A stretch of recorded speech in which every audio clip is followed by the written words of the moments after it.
Welcome at another LinkedIn Live with Yoke van Dam. And today I'm so fortunate to have such an inspirational leader, Margaret Hirsch, with me. Thank you so much for joining me, Margaret.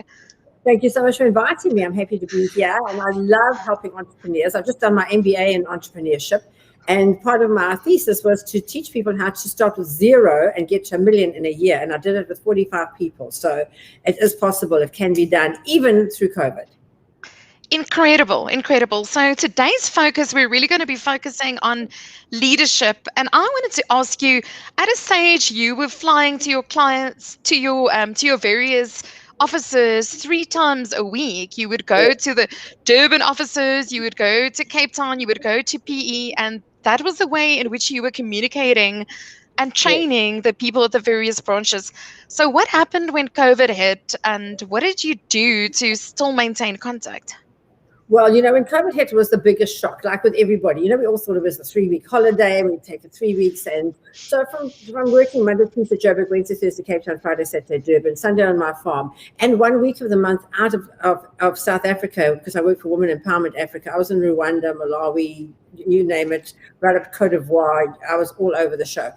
And then when COVID hit and they said you're going to close, at first you just thought, no, they must be joking. And then you realize it wasn't a joke.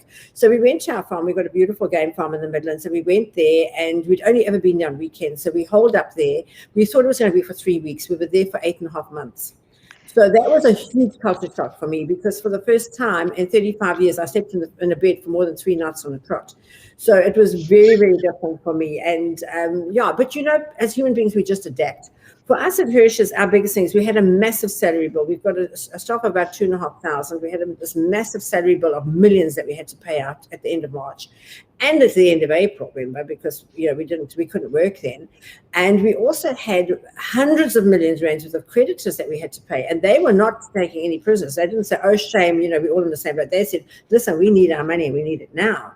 And we had zero money coming in. So it was a huge culture shock.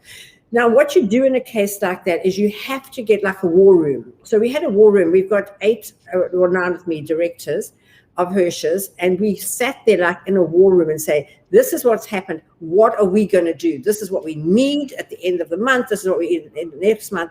How are we going to do this? And when I do an experiment with a lot of my staff, and we give them, I paint a brick, an ordinary brick, gold. And I say, what are you going to do with this gold brick? And they'll say, use it as a doorstop or something stupid like that.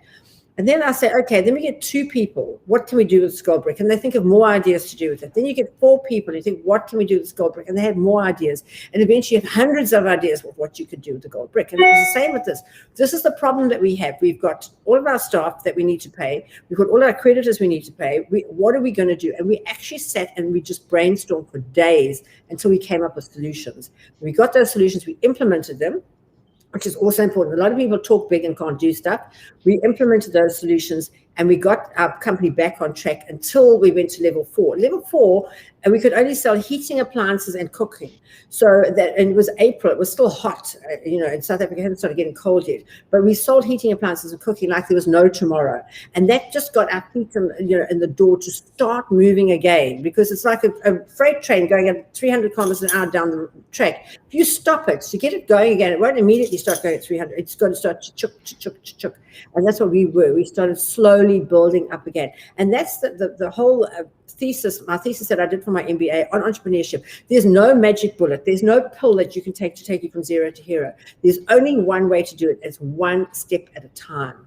And you've got to take baby steps. It's no good standing at the ladder and you can't reach the top rung. You've got to go baby steps all the way up. Start slowly, work it up, put that money back into the business. And that is my business model, which works 100%. And I proved it. And that's why I got my MBA. That was my thesis.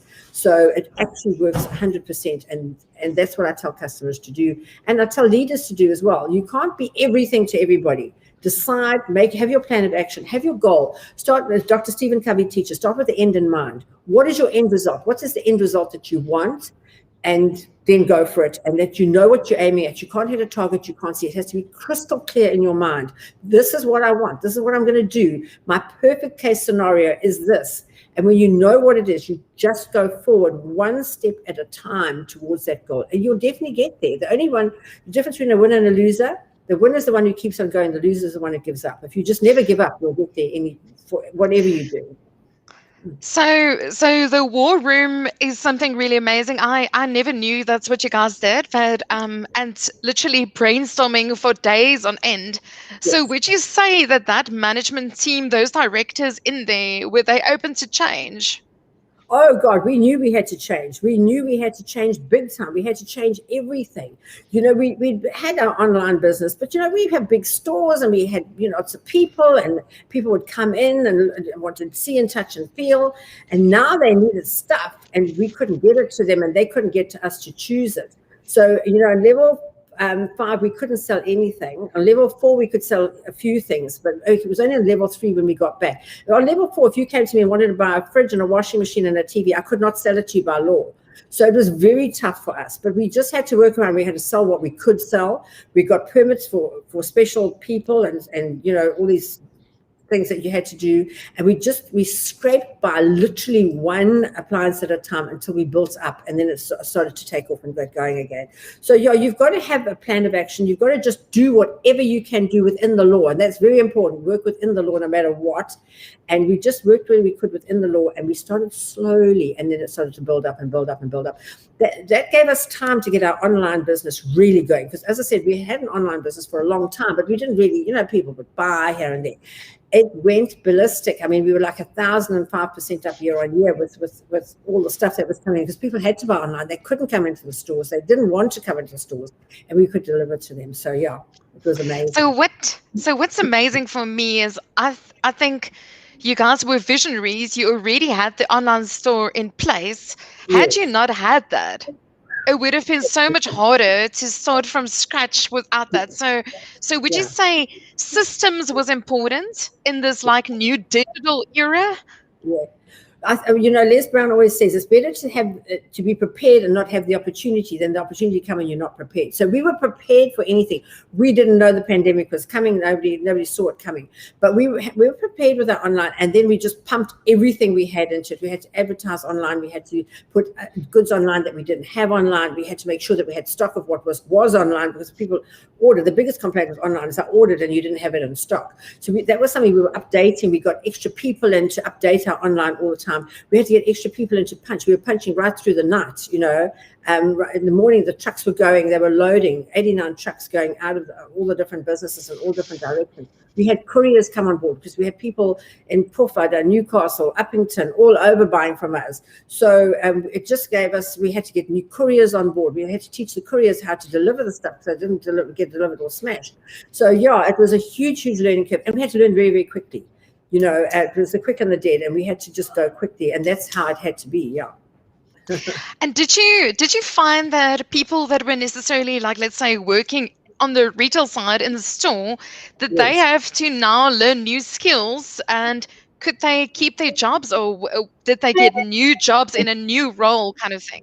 Yeah, we did. We put a lot of the people over 60s and the people who were very vulnerable with diabetes, that type of thing, we put them into the online store. Then in our stores, we got 3 groups. We had one group in, one group off, and one in reserve.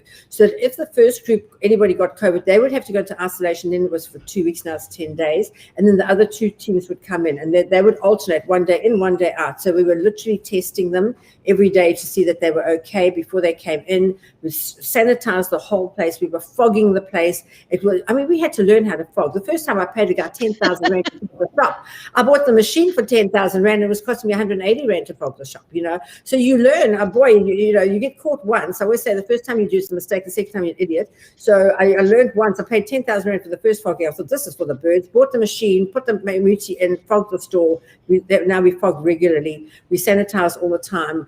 The team would come in early in the morning, an hour before normal time, because then they would sanitize, and they would work flat out that whole day, because they knew the next day they would have off, because the second team would come in. So we had all these different strategies that we had to put into place, that we had to think on our feet. There's no book. You can't learn that at Harvard Business School.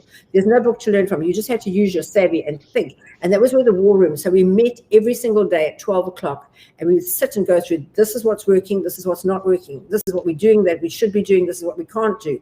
And that would set us on the right path to be able to lead our team. Because remember, we were leading this massive team of 2,500 people literally into battle to make sure that they would still have their jobs and we could preserve their jobs. And we obviously offered people who wanted to retire early retirement. We offered people who were sick and didn't want to come to work. We had them boarded. So there were lots of different things we did. But 90% of our team went forward as one strong, cohesive force together. And it was together we're stronger. And that always is the way, yeah. And besides those 2,500 people, just imagine the amount of families that was impacted because the Hirsch power machine was working. Yes. So it's much broader than just the employees that you have. It's actually their families as well. And, it goes down. There's about, each one supports at least 7 people, because you have the domestic workers, children, their school fees, teachers that get paid from the school fees. It's actually huge. And that's why we knew we had to keep going. It's so easy to say, I've got enough. I'm 70 odd now. I've got enough money. I've got beautiful homes. I've got financial freedom. I had an unlimited income. I could have sat back and said, I'm going to park off. But I just thought of all those families that were now reliant on their jobs. What would happen to them if we weren't paying them? So we dug into our resources. And that's what I always tell people. It's so important to have that money saved for a rainy day. We had put on, I'm a perpetual saver, always have been. And thank God we had enough money put away to keep the business going over those 6 weeks when we were closed. So amazing. We could start turning that money again. And then we didn't go as mad and spend it. We put it back into the business because we didn't know when we were going to go back. We could have gone back to level 5 again. Look at now, we are at level 3. We never saw that one coming, but we just have to be able to cope with it. You've got to think on the ground, this is how it's affecting us. This is what we can do. And this is how we're going to reach our goal no matter what. Yeah. So I wanted to ask you about your communication strategies. How important was communication during this time, and how did it change compared to how you were communicating normally? Normally, as you know, I'd go into a branch in the morning, say hi to everybody. We'd have our morning meeting, and I'd move from branch to branch. Now I couldn't. So we have got 22 outlets countrywide. So I would go live on Zoom with all 22 outlets, so they would all see me. I knew that I had to be completely transparent with my staff. I had to tell them exactly where we were. This is how much money we owe. This is how much money we've got. This is where you are. I can pay you your salary this month and next month, but I'm not so sure. We knew we could pay March. We could definitely pay April. But when it came to May, it was going to be a dicey one if they didn't let us open. Thank you, Lord, they did. And we were able to pay the salaries in May last year, and then June, and then it picked up from there. So we were 100% open with everybody. Every single staff member came into that Zoom call from their phones at home, from the shops, wherever they were. They came in and we told them exactly what was happening. And we put their minds at ease that this month they would be okay, that they had to start saving, that they had to cut down, they couldn't waste money. And they were okay because they were saving. Remember, they're only working every second day. So they saved half of their bus fare. I said, don't go and spend that on silly stuff now. Save it because you don't know. And we taught them to budget. We taught them how we were budgeting. And I think communication is the name of the game. But then we had to uplift them because don't forget, they were anxious. They were worried. They were, especially the breadwinners. I'm supporting my mother and 3 children. How am I going to do it? So we said to them, and we had to uplift them every morning. So every morning we would start, first of all, what we're grateful for. Because we told God what we're grateful for. Because, by the law of attraction, whatever you put out to the universe, it comes back tenfold. As you sow, you reap tenfold. So we told God what we were grateful for. We're grateful we've got a roof over our head, food on our table, a job to come to. So those are the most basic things. And then from there, we would tell a joke because everybody was uptight. So a joke, laughter, as you know, is the best medicine. And I see Bron on here. So we would tell a joke every day, and the jokes would get funnier and funnier, and we would laugh about them. We would tell people how proud we were to be working for a company that was still going through the COVID, that decided to keep going through COVID. And then we said positive affirmations. I'm strong. I'm powerful. I am enough. So those sort of things were building the team from underneath because we got rid of the anxiety. You can only have a good thought and a bad thought in your mind. You can only have one. You can't have both. So they all started to wear elastic bands. And as soon as that bad thought came into their head, they would let that elastic band go and it would hit that band, which would say, hey, no, and that bad thought would go out of their mind, be replaced with a happy thought, and that they would go forward happy. Because you have to have a happy staff to have happy customers. If your staff are walking around mournful, your customers are going to feel that vibe. Now, would you buy when you're happy or when you're sad? Obviously, you buy more when you're happy. So it was very important that we kept our staff happy so they would keep the customers happy. And we went on to phones. We were phoning our customers and saying, look, if you need anything, we come into your area tomorrow. Is there anything we can bring for you? And they say, oh my God, my washing machine's on its last legs. I'm scared we're going to go back to another lockdown. Send me a washing machine. bought Mm. freezers. We sold out of chest freezers like you cannot, because people didn't know if we were going to go to lockdown again. So they bought freezers. They put food in the freezer. And then you couldn't buy alcohol, and so people were buying fridges because we could get alcohol. They buy the alcohol, it sticks in the fridge. So yeah, I mean, for us, we were very busy at that time trying to work ways. What can we sell? What can't we sell? People want freezers. We bought every freezer known to man, and we bought them, and we did special deals on freezers. So you've got to be able to adapt your business all the time. There's nothing you can't say. This is how we do it. It's not Department of Home Affairs. This is how we do it. And this is, you can stand in the queue. We had to be able to, we were delivering until 10 o'clock at night, starting 6 o'clock in the morning, delivering until 10 o'clock at night, because that's what customers wanted. So really adaptability was key. But what's really interesting for me is you were actually training their mindset techniques. So Yes. you weren't only doing the I interviewed Bronwyn about laughter strategy, and she said to me, you're a very big fan of bringing laughter into your company's culture to uplift people and to create a mood of camaraderie and a better vibe. So I can imagine that when you were doing that, it immediately tricked their brain and made them calmer and relate better to each other as well. Yeah. And they felt better, and they would go and turn, and they would go home feeling more positive. We have to give hope. Without hope, people perish. So they would go home to their families, and they would talk to their families about what we did. And I never forget, a while ago, I had a girl who worked for me called Doris. She was my domestic worker, and she worked her way up to one of my top sales ladies. When she died, she died of old age. She left 4 houses. Each of her 4 children had a house that was paid for. But her sister used to work at a very big hospital in Joburg. And I used to go to Turquoise on a Tuesday, and I used to talk to them. And she would go home and tell her sister what I told them. And her sister would go, and she said every Wednesday morning she got there, all the nurses would get there early, and they would be sitting in the clinic in front of her waiting for her to bring them the motivation that Doris had told her the night before, which I told Doris the morning before. So yes, it was incredible. And so, when you talk to people and you uplift them, they in turn will always go and uplift somebody else. So that's the good thing about it. And that's why we are leaders, because leaders will go through and uplift other people. People think, I'm a manager, I'm going to just sit on my bum and shout orders. That's not what it's about anymore. And now the manager is at the pit face, the leader is at the pit face. He's leading the team into battle. I always say, when you say, what are you? You've done that thing yourself. What are you? I'm a warrior. Every day I go into battle with my customers, with our staff and everything, and we go forward and we make sure that we win, because who wants to lose it? You can be a winner or a loser. You choose, and it's a hell of a lot better to be a winner than a loser. Yeah. Something that Bronwyn said to me about laughter is that laughter is contagious. And exactly like you're saying now, if you're empowering one person and uplifting one person's mood, that can affect 1,000 others. So just look at that, how that was happening in a hospital, which can also be a place that can be quite negative. So such a positive environment.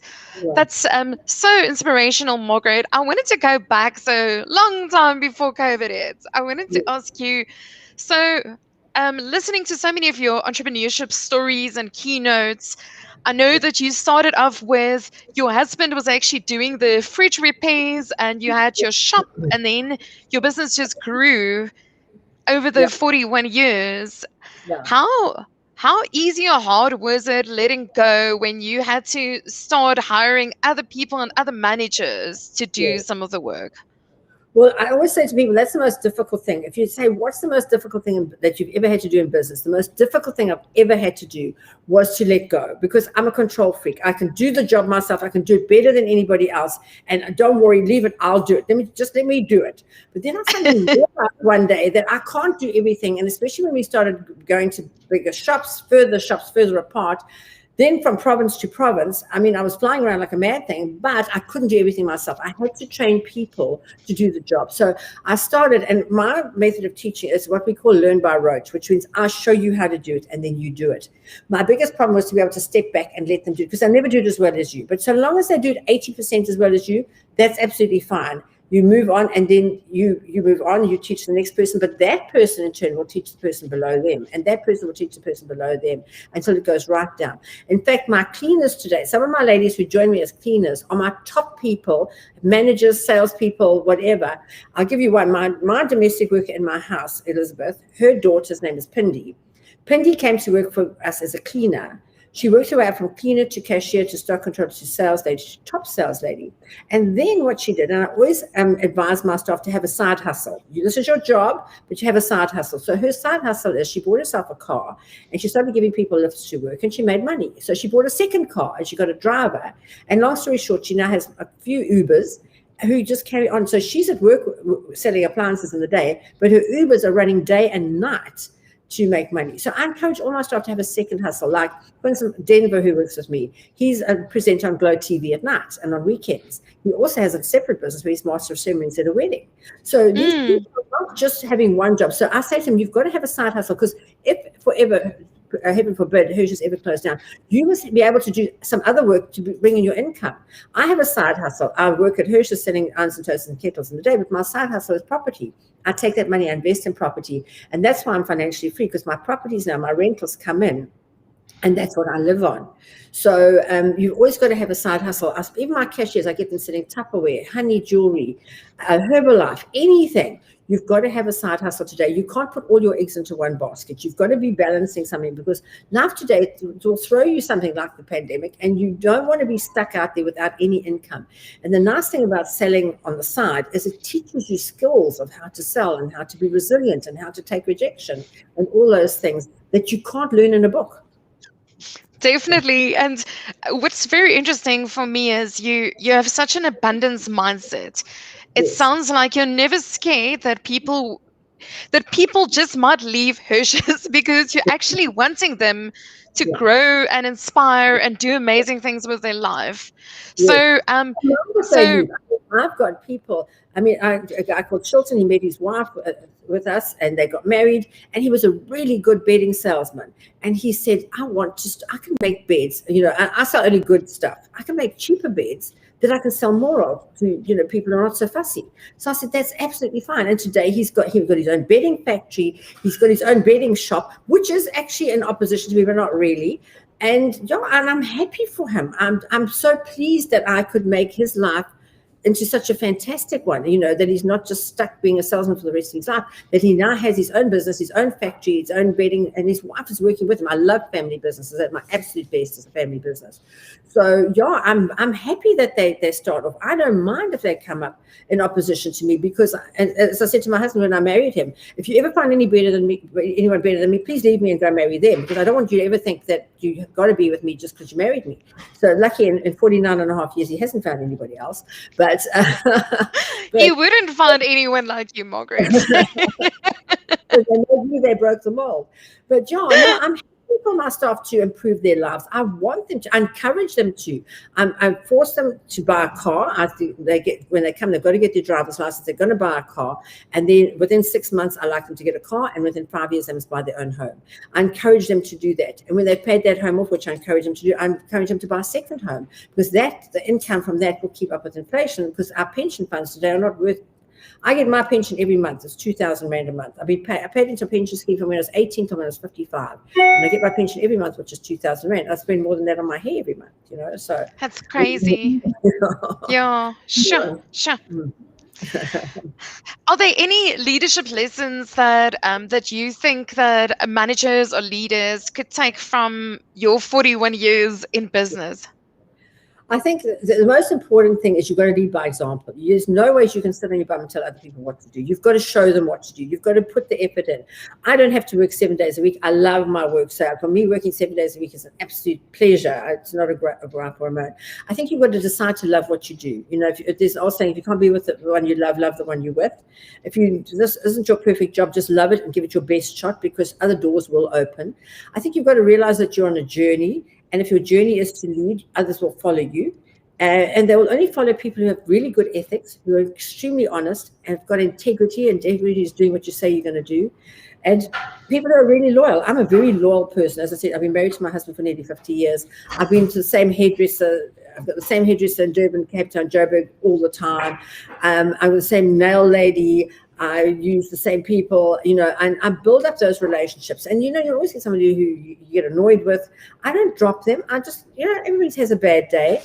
But, I'll work with you through this and we'll get on the other side together, because together we go stronger. And, and that's what it's all about.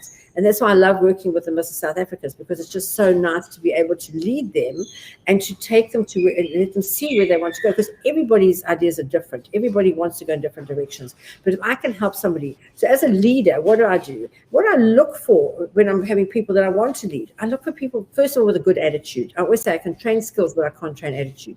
You have to have a good attitude. If you haven't got that, I trained at Disney University, and at Disney, which is one of the biggest employers in the world, if you go for a job there, you walk up a ramp and there's a two-way mirror that they can see you, but you can't see them. If you have not got a smile on your face, you can't get a job, because they don't want anybody working at Disney with a miserable attitude. So, if you've got a sour, I love that. you don't even fill in the form. You got to walk up there with a smile on your down, and you have to be energetic and enthusiastic. And what I say to people that I work with, I've got to teach you to think. Because I can teach you all the skills in the world, but if you can't think for yourself, the whole thing with COVID, the people who got ahead through COVID, the people who could think, if you can think, oh my God, what am I going to do? You'll get ahead. If you can't think, there's no hope. Amazing. So put the effort in, love what you do, have a good attitude, smile, have great energy, and teach others to think. And you've got to be enthusiastic. I'm in sales. So if you come in to buy a fridge and I say, oh, yeah, which fridge do you want? You're not going to be very keen to buy the fridge. But oh my God, look at this amazing fridge. It is just so fabulous. You can fit all your stuff in here. Your food will last longer. You can adjust the temperature. All those type of things. You get so excited about it. You've got to be excited about what you do. You can't just be you've been to the Department of Home Affairs. I mean, how are those people's attitude there? I mean, they're just dreadful. They just hate their jobs. They hate everything about you. They can't be bothered serving you. So it's not the same. Today, if you're a leader, you've got to be enthusiastic, energetic, and you've got to lead from the front. You can't say to your staff, come in and work on Sunday because we're behind on our target, and you sit at home or you go to the beach. And today you've got to be very transparent, because everybody's watching. If somebody comes to me for a job now, what's the first thing I do? I don't even interview them. I get the CV and I look at their Facebook profile.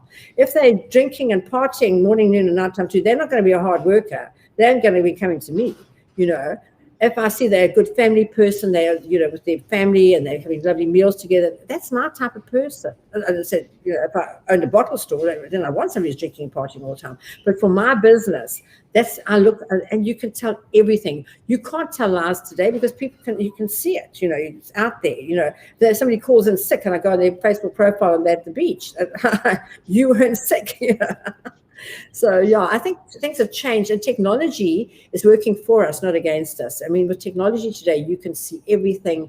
I mean, my drivers, I can see where they are. I can see the stuff's being delivered. They send me pictures. I've delivered this fridge. It's in beautiful condition. I've set it up in the kitchen for the customer. Everything, we make technology work for us today. Yeah. Amazing. And what I really love is the transparency, but the fact that they are also trusting you. So they're sending you the pictures, which means that they're also not hiding things from you. It's a two-way street. It's not like they feel that you are watching over them. It's mutual accountability. And you need accountability in a business to make sure that you're actually giving the service levels that your clients expect, and that you are going to check up on them, but not all of the time. But it's a mutually respectful relationship that you have.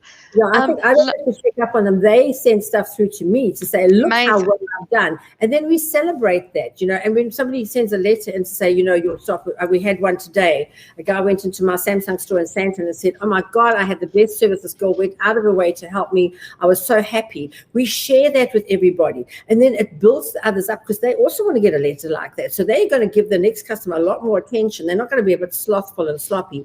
They're going to say, oh my gosh, I would like to have somebody write a letter like that about me. And then they improve. And that's how we're constantly going forward to get the stronger and better. We also measure everything. If you can measure it, whether you're doing well. So we measure everything. How many jobs did we do today? We do about 300 jobs a day at Hirsch's, repair jobs.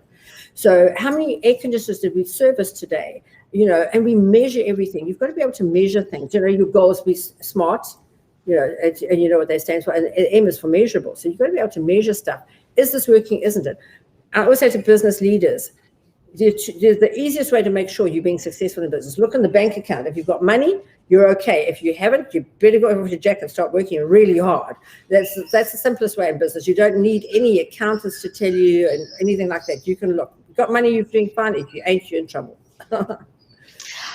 In the training that I'm giving on Wednesday and Thursday evening, it's all about results-based leadership. And it's completely aligned to what you're saying now, where they're saying you need passion, but you need results. So it needs to be outcome-based. So it doesn't help you have passion, but you're not actually turning the money or where clients actually see the value exchange. Otherwise, your business is really going nowhere. So the combination of the passion and the leadership plus the accountability, which has to be measured and results-based, will ultimately make your business successful. And otherwise, you won't be able to pay their salaries anyway, or give them bonuses or rewards or funky events.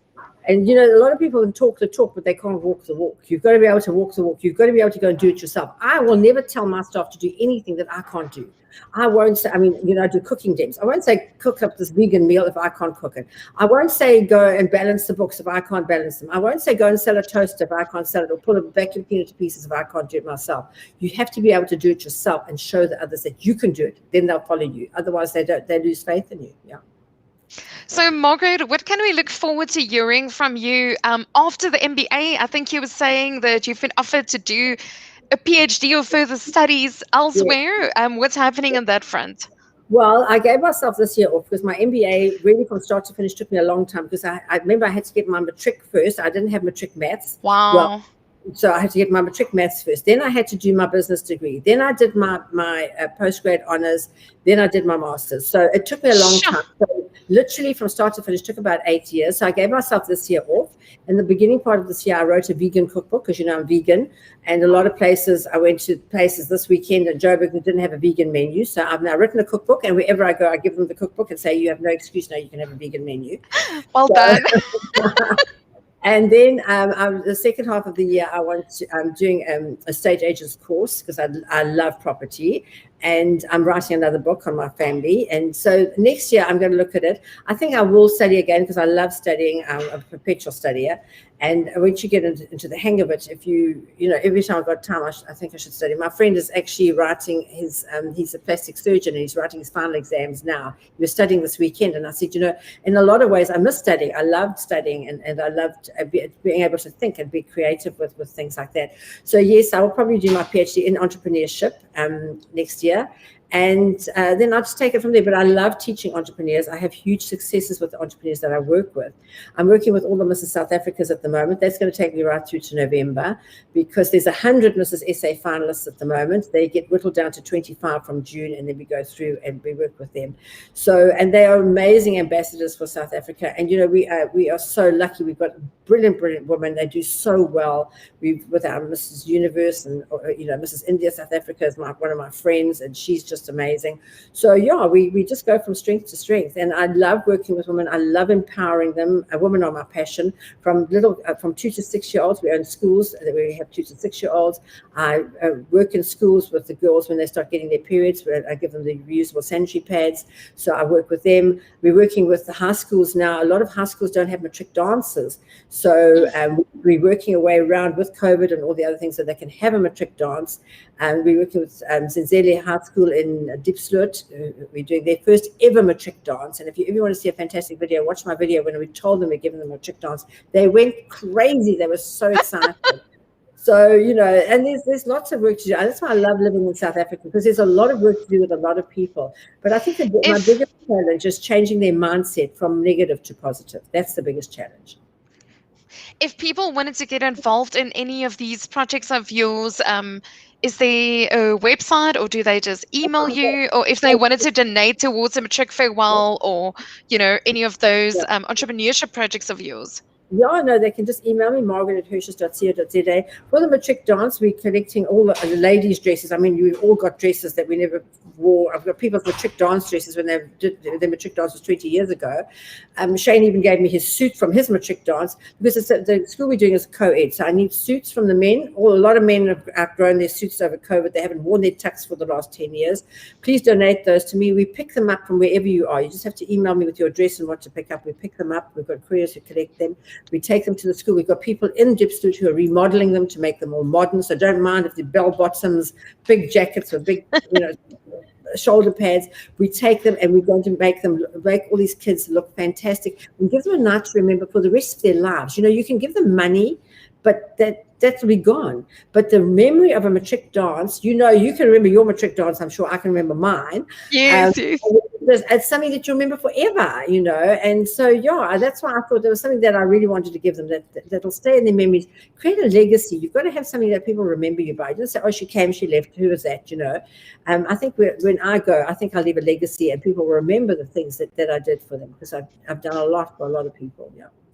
That's absolutely phenomenal. So any donations of matric farewell dresses or suits, please send them to Margaret so they can come pick it up, or any other donations you have for any of their causes, please contact them. And Margaret, thank you so much for the wonderful work that you're doing. And I definitely got some gems on the leadership and teamwork side that I can go and further teach to those people in the Caribbean on a Wednesday and Thursday night. So thank you so much for enhancing my training capabilities further. Well done to you for going online with your training and going worldwide, as Bronwyn has done. I mean, Bronwyn's been amazing going, in Australia and all over. It just, amazing. I think COVID has done a lot of good things for people. And I think we must focus on the good, not the bad. Yes, a lot of people got sick and died and that type of thing, but a lot of people have done extremely well. I mean, I've got one of my ladies in my WOW group in Durban who went from being almost bankrupt to being a multimillionaire during COVID, and other people who've just really battled and struggled, but pulled through, through when they thought there was never, Margaret, there's no hope. And I said, there is hope. Just try this, try that, try the next thing. And they've come through and they said, I can't believe I made it through COVID. So, I think we must focus on the good, not the bad. Focus on abundance. You can't count the stars in the sky. You can't count the grains of sand on the beach. You can't count the money in the world. Trillions of rand have traded today on the Johannesburg Stock Exchange. God wants you to be rich. He didn't put you here to be poor. He didn't put you here to battle. And it's up to you to make sure that you work positively and focus on what you want, not what you don't want, and you'll always get it. Amazing. Amazing. Thank you so much. And that was Margaret Hirsch.